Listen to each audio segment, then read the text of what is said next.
Oral questions by members. Member for Prince George Valemount. Thank you, Mr. Speaker. Last week, British Columbians were shocked to learn that multiple publicly traded companies are positioning themselves in our province to profit off of the addiction crisis by manufacturing and distributing hard drugs. Adastra Holdings, a cannabis company, now has permission to produce and distribute cocaine in our province. And Sunshine Earth Labs has a license for cocaine, heroin, morphine, and ecstasy. Despite the fact that British Columbia is the only province in Canada where this is happening, the Premier admitted he was shocked and bewildered last week, and he promised answers. So, to the Premier, can he tell British Columbians today how many other companies have received or are awaiting Health Canada's approval to produce and distribute drugs like cocaine, heroin, and ecstasy in British Columbia? Minister of Public Safety and Solicitor General. Thank you, Honourable Speaker, and I thank the member for her question, and we are not aware of any.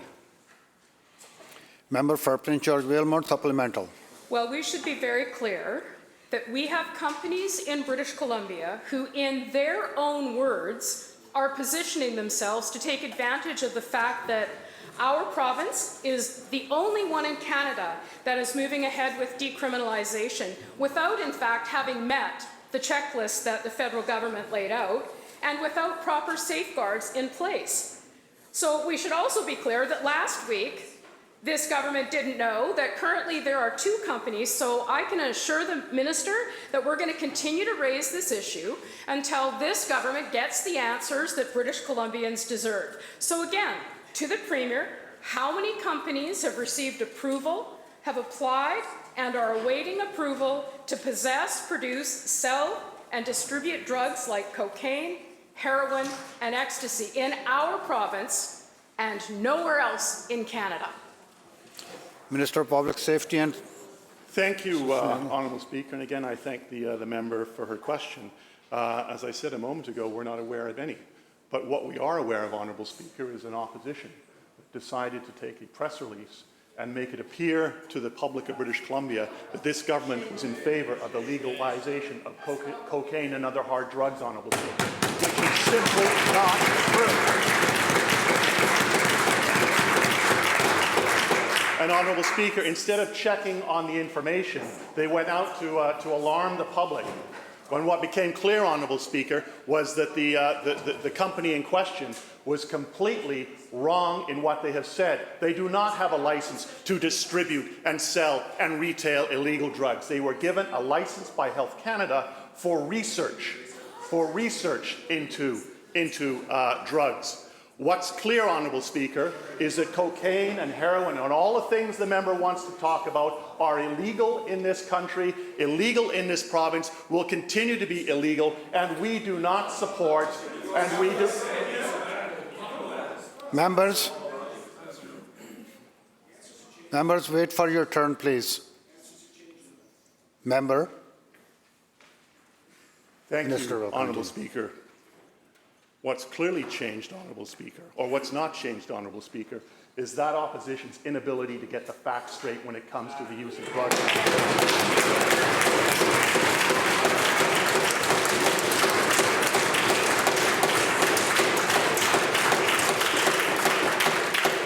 Member for South Surrey. Thank you, Mr. Speaker. And since we're going to be factual, I have a copy of the original Adastra Labs press release. I do.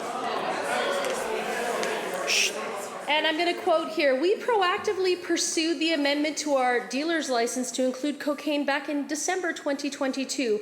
We will evaluate how the commercialization of this substance fits in with our business model at Adastra in an effort to position ourselves to support the demand for the safe supply of cocaine." And then it goes on, Mr. Speaker, to talk about how in British Columbia there's a 3-year exemption, and so clearly talking about our decriminalization. And there wouldn't be a rush to secure licenses like this if the Premier had not recklessly pursued policies like decriminalization without the guardrails.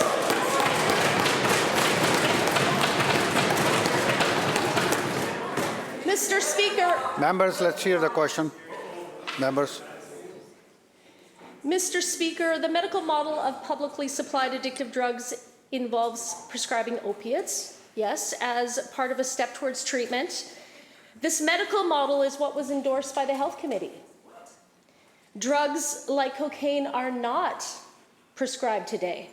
But the BC Centre on Substance Use has been leading efforts to expand the access to cocaine, including through expanded safe supply, so-called compassion clubs, opioid co-ops, and a buyer's club model. So, question through you, Mr. Speaker, to the Premier, does he support these efforts to expand access and the markets for cocaine that companies like Ad Astra and Sunshine Labs are attempting to exploit?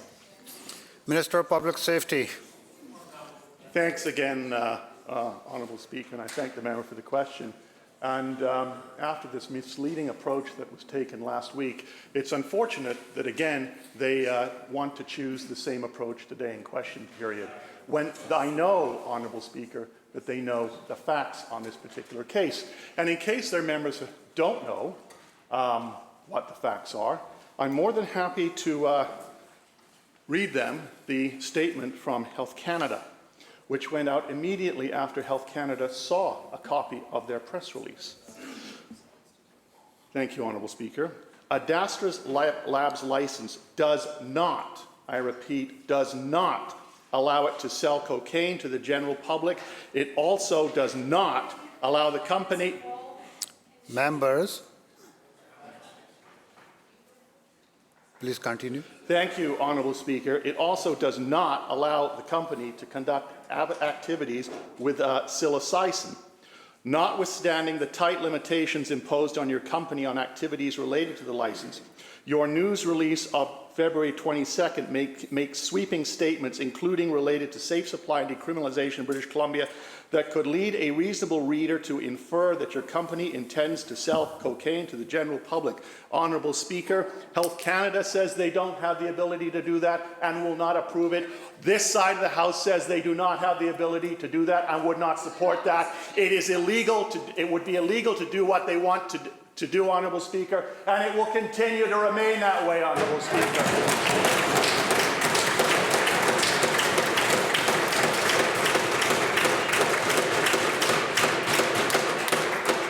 Member for South Surrey Supplemental. Mr. Speaker, I want to be clear that this side of the House is not misleading the public. In fact, to quote the news release, I'll tell you that Ad Astra says, and I quote, Ad Astra is poised to be a drug formulation and development leader in these emerging sectors. So let's be clear, what these companies care about is making money and exploiting the addictions crisis for profit. This is what their intention was, those are what their words were, and this is not in any way an attempt to mislead. This is asking questions that need to be asked of a government that doesn't know what's going on.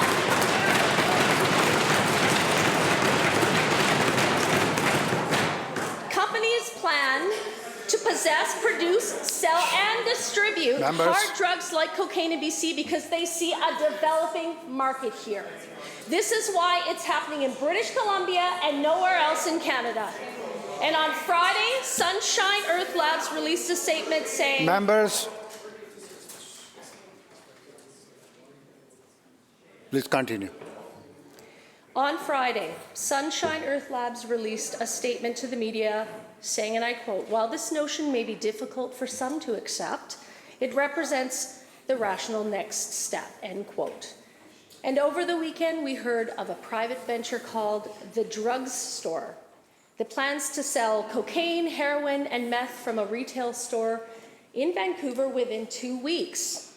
So can the Premier give a clear answer on the government's position towards the so-called safe supply of cocaine?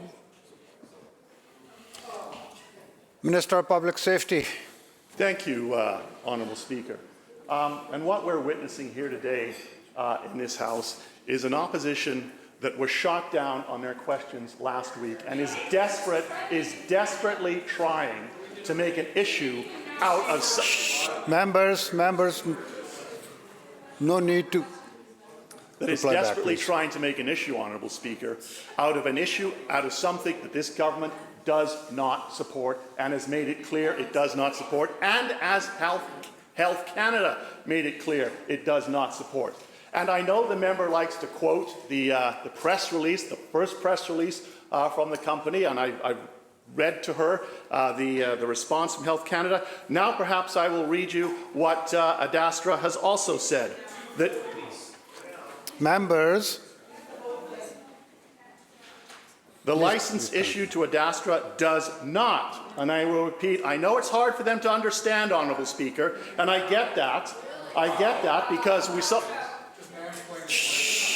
members, Tell you wait what, for your turn, Honourable please. Member, mansplaining isn't saying we support expanded 911 service and then voting against it.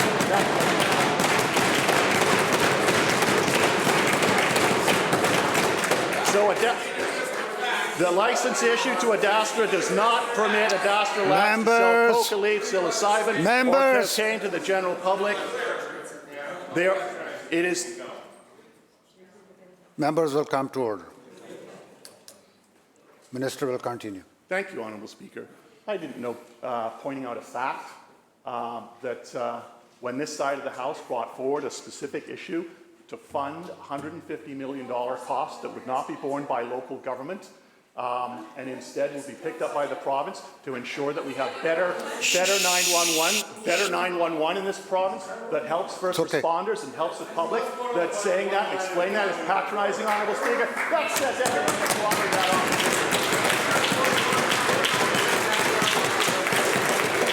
Anyway, Honourable Speaker, and I will finish with this, Honourable Speaker. Adastra Labs is only permitted to sell to other licensed dealers who have pharmacists, practitioners, hospitals, and it's for research purposes only. I will repeat for them, once again, we do not support the legalization of cocaine, its distribution. It is illegal at the federal level, it's illegal at the provincial level, it will continue to be that way. It's too bad they don't get that.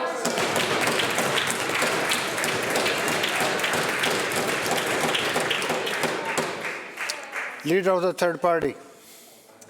Thank you, Honourable Speaker. Budget 2023 saw very little in the way of expanding BC Transit, but people outside of the Lower Mainland and Greater Victoria would like to have reliable public transit.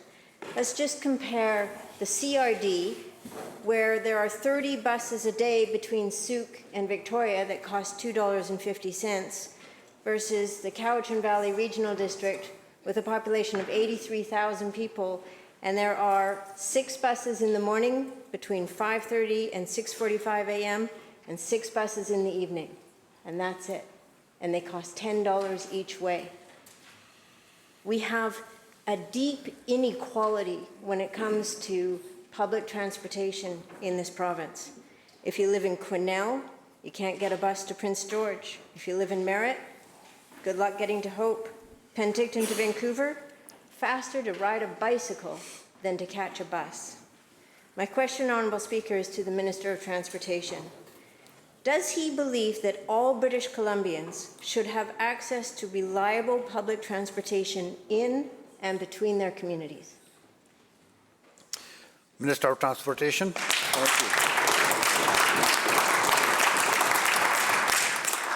Thank you very much, Mr. Speaker, and thank you to the member for the question, because it gives me an opportunity to talk about Budget 2023 and the record levels of investment for public transit in this province.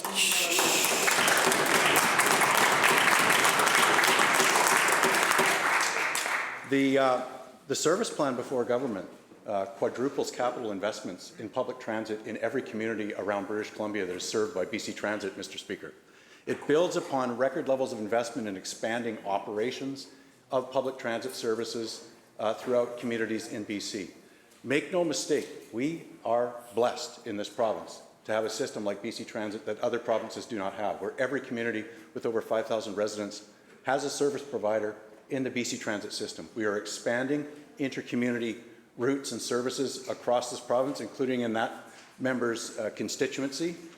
The context of this budget is in marked contrast to other provinces right now, Mr. Speaker, where the debate is about how many service hours they are cutting, how many employees they are laying off. They are moving backwards on transit. This province is moving forwards in gigantic leaps and bounds by making record investments in the expansion of public transit in our province. Thank you.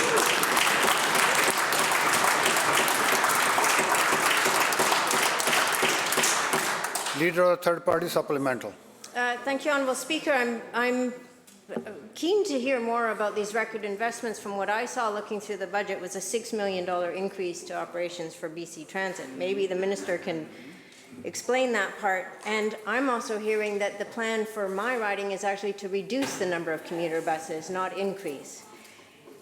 We currently are in a situation in British Columbia where people outside of the Lower Mainland and the CRD have limited to no access to public transportation within their communities or between their communities.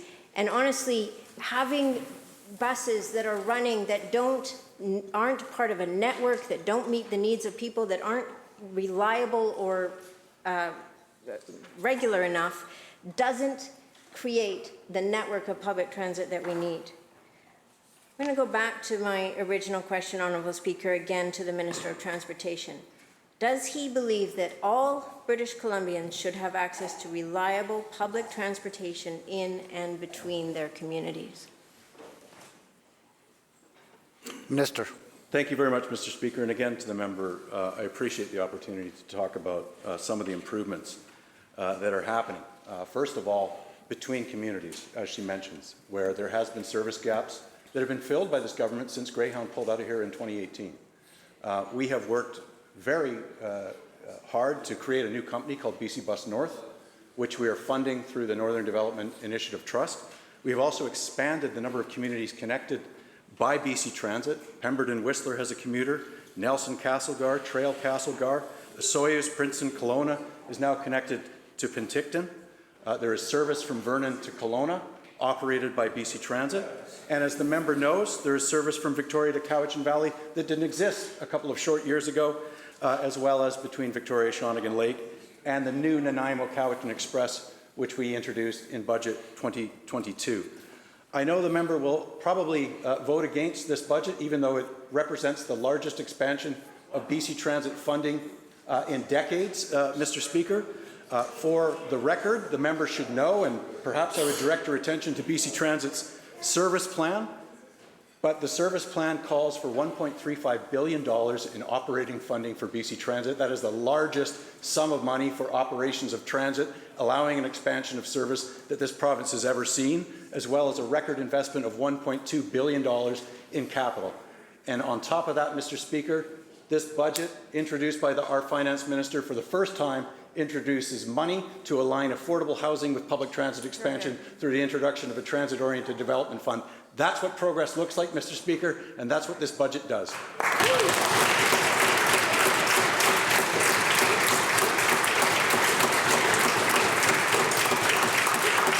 Member for West Vancouver Capilano. Thank you, Mr. Speaker. We know that harm reduction is a very important component in preventing drug-related deaths and in helping people start on and stay on their recovery journey. Immediate access to life-saving medications is critical for those who are wanting to stop hard drugs. But under this government, the logistical and financial barriers are often presenting access to drugs like naloxone and Suboxone. It's too difficult to get, it takes too long to get. So will the Premier eliminate user fees for non-government methadone and Suboxone clinics? Minister of Mental Health and Addictions. Thank you. And I can say that with respect to the work that our health authorities are doing, that our frontline officials are, frontline providers are doing with respect to, and many community partners, I must say, and I had a chance, in fact, to be visiting with some of our community partners in Victoria this morning. Those programs are working very hard to provide access to harm reduction supports and services. There are many of those services that are provided at no cost to the individuals who need them. We're working hard to work with providers to make sure that we're scaling up prescribed safer supply models so that we can reach more people. That's work we'll continue to do with our partners so that we can support that initial step on a treatment and recovery journey for British Columbians. Member for West Vancouver Capilano, supplemental. Thank you, Mr. Speaker. I did not hear in what the minister said in answer to the question. We continue to hear over and over from people that they are lacking access to these important drugs or that the fees are impairing their ability to receive them. So eliminating fees is a practical step. The Premier could commit to taking this today. Another positive step would be adopting our Better is Possible plan to create a virtual opioid dependency program to ensure immediate access for those who don't have a doctor. As we know, 1 in 5 British Columbians don't have a doctor and can't get into a walk-in clinic. Under the NDP, these wait times are making it worse in the country, and this is just adding to the inability for people to get life-saving drugs that they need to break their cycle. Will the Premier create a virtual opioid dependency program like the one in Alberta? Minister. Thank you, Honourable Speaker, and I thank the member for her question and for her interest in ensuring that indeed we can work to provide services and supports to people to keep them alive while we try to connect them with the care and support that we need. That is a very fundamental point, I think, that was discussed during the all-party the Select Standing Committee on Health. We know from our public health officials, we know from evidence that that's an important step. And in fact, many of our health authorities do provide access to virtual services, and we're certainly looking at ways that we can support expanding those services. I thank the member very much for her interest in this topic. Member for Surrey White Rock. Thank you, Mr. Speaker. Rather than taking practical measures to improve access to life-saving medications and to facilitate recovery, this NDP government is allowing taxpayer-supplied opioids to be sold to drug dealers. In Nanaimo, prescription labels and discarded pill bottles are littering the streets. Members of this House will know that. Resident Colin Middleton says taxpayer-supplied drugs are, and I quote, being used as a commodity to trade to the street dealers for fentanyl, end quote.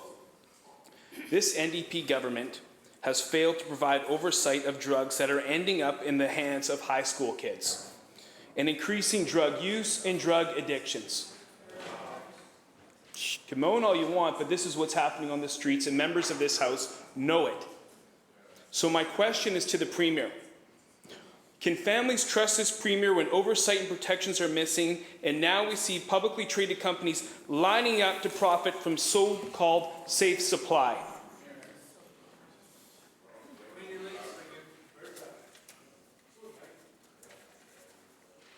Minister of Mental Health and Addictions. Thank you, Honourable Speaker. Well, if we're going to go back on the conversation about the unfortunate initial press release, seriously overreaching press release from Ad Astra last week, what I will note, again, as my colleague has already done last week and again today, there is no option for Ad Astra or any other company to commercialize illicit drugs that they are not, for which they do not hold a license for that purpose. That was actually clear in the first press release, Honourable Speaker, and had the members in fact read the entirety of the press release, they would have seen the qualification that expressed the theoretical possibility that the company was putting forward in their initial initial statement. Minister will continue. Of course, Honourable Speaker, we are very concerned about the health and well-being and safety of all members in the community. And when it comes to providing access to harm reduction supports and services, we work very closely with health authorities, with public health, with our partners in a very regulated and tight way to provide access to the care and support and medications that individuals need, and to direct those supports and services to that population. That's work that we will continue to do. Should the member have a particular concern about a particular case, I would be pleased to work with him and hear about it and follow up on that. Member for Surrey White Rock, supplemental. Thank you, Mr. Speaker. And for this government, for this minister, for this Premier, for the Solicitor General to get up in this House and pretend that these companies, to pretend that these public companies are positioning themselves for research only is completely and utterly a failure of the responsibility of all MLAs in this House. I'll say this. What we are seeing in Nanaimo is exactly what we are seeing with drug vending machines in Vancouver, where drugs are being diverted to high school students. And this NDP government has failed time and time again to provide the oversight to ensure that highly addictive drugs don't get diverted to teenagers, amplifying the addiction crisis. Members, let's hear the question. The members on the other side can laugh all they want, but I think the public's actually expecting some serious answers on this. Members, the chair knows nobody was laughing. It's okay. Let him finish the question. Please, let's hear the question. The question is this, Mr. Speaker. How can anyone in this province trust this Premier to protect the youth while decriminalizing drugs like cocaine, fentanyl, crystal meth, given this NDP's government lax approach to diversion of drugs being resold to teenagers?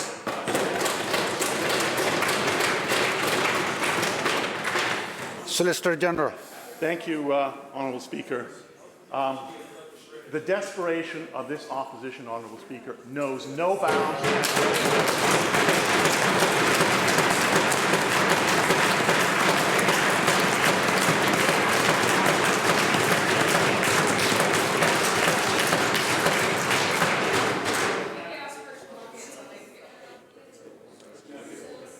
Minister. Thank you, Honourable Speaker.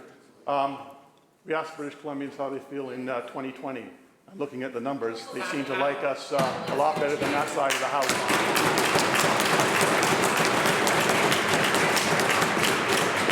Let's be clear, Honourable Speaker. Let's be clear, Honourable Speaker. What we have seen from this opposition over last week and now here today to Monday is to twist and to falsify information that went out in a press release.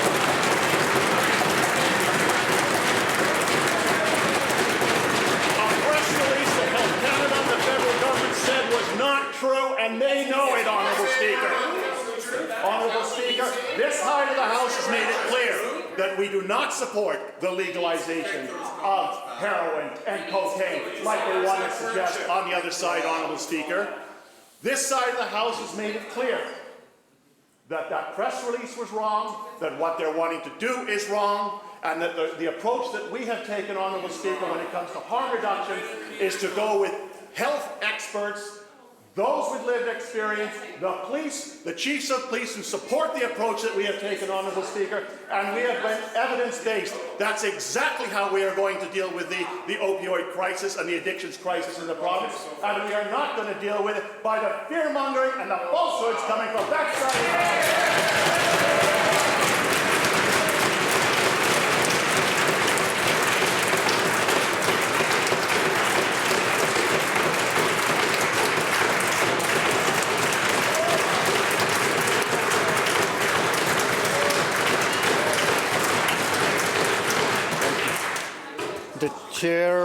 The chair will caution the minister and aldermen, please be careful about your wording. Thank you, Honourable Speaker. The word falsehood was too strong. I should have used misinformation. Thank you, Honourable Speaker.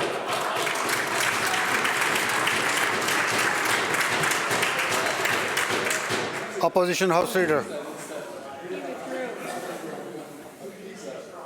Opposition House Leader. Thank you very much, Mr. Speaker. Well, as we've been saying for months, this Premier and his government simply did not do the work. They didn't prepare, and they neglected to implement the federal letter of requirements that if they had been put in place, would have ensured that there would have been necessary guardrails due to the consequences of decriminalization and publicly supplied addictive drugs. They didn't do their work, and the situation is a complete and total mess. The Solicitor General can stand up and flail his arms in the air. At the end of the day, this government has responsibility for public safety, and they're not doing their job.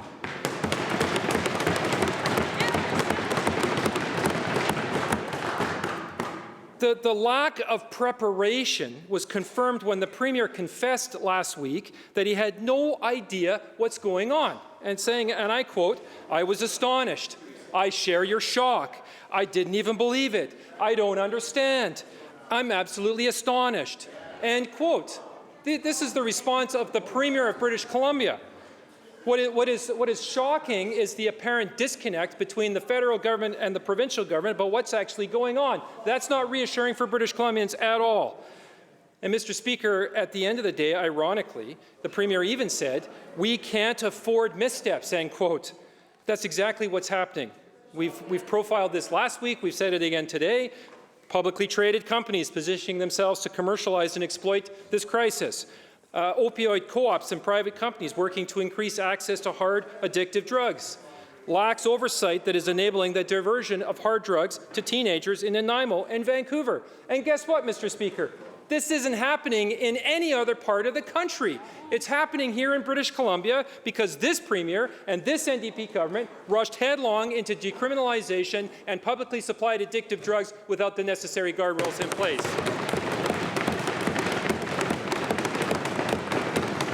So surely to God, the Premier would be willing to stand up here today, stand up on behalf of his government, and take responsibility for his government's complete and total lack of preparedness, this mess, for these multiple missteps, and his own ignorance and shock at what is actually going on.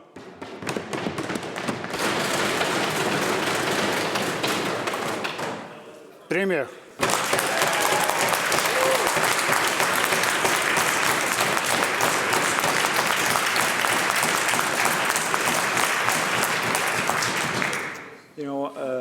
Honourable Speaker, all I can say is what a disappointment.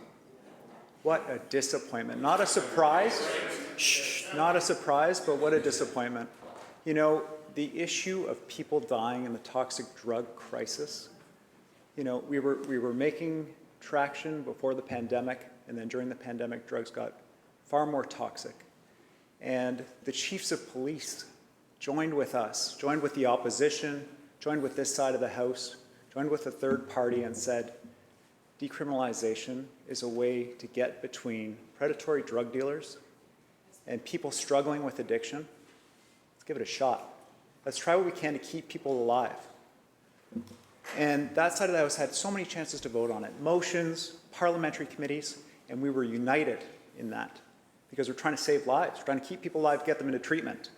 And to see this approach at a time when we need unity around an incredibly challenging public health crisis is so disappointing. Honourable Speaker, the reason I was astonished is because the press release was false. It wasn't true. And so you have a bad actor. Members, there's no need for extra commentary, please. Let's join together and say unacceptable, just as we've been joined together on this public health issue from the beginning.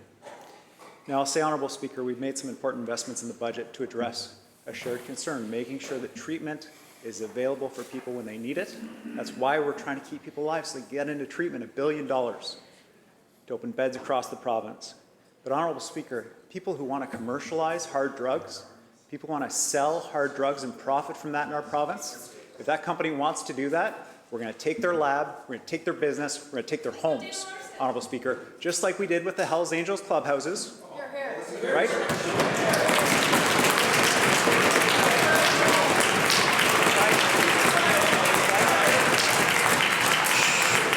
Members,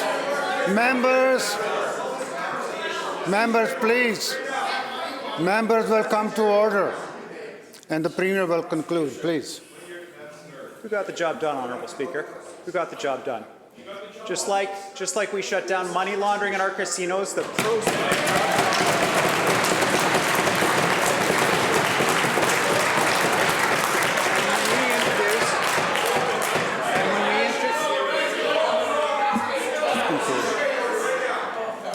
Premier will conclude.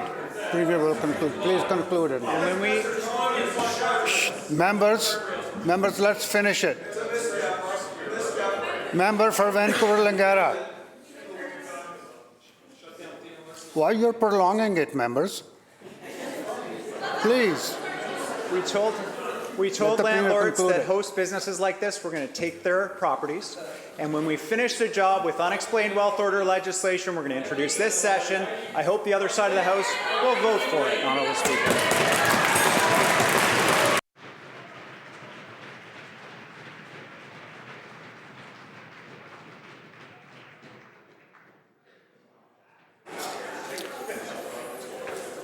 The bell ends the question period.